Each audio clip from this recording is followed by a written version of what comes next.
نبی پاک علیہ السلام نے فرمایا ہمارے اور یہودیوں کے درمیان فرق ہی سحری کھانے کا ہے، اور نبی اکرم صلی اللہ تعالیٰ علیہ وسلم نے فرمایا سحری کھایا کرو، سحری کھانے میں برکت ہے۔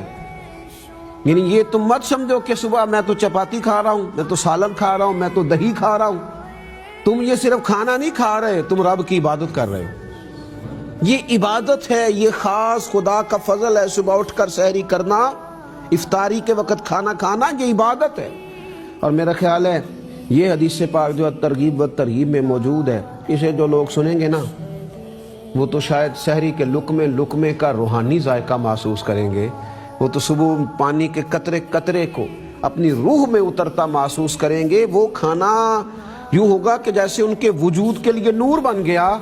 رسول کریم صلی اللہ تعالیٰ علیہ وسلم نے فرمایا بے شک اللہ تعالیٰ اور اس کے فرشتے سحری کھانے والوں پر رحمتوں کا نزول فرماتے ہیں۔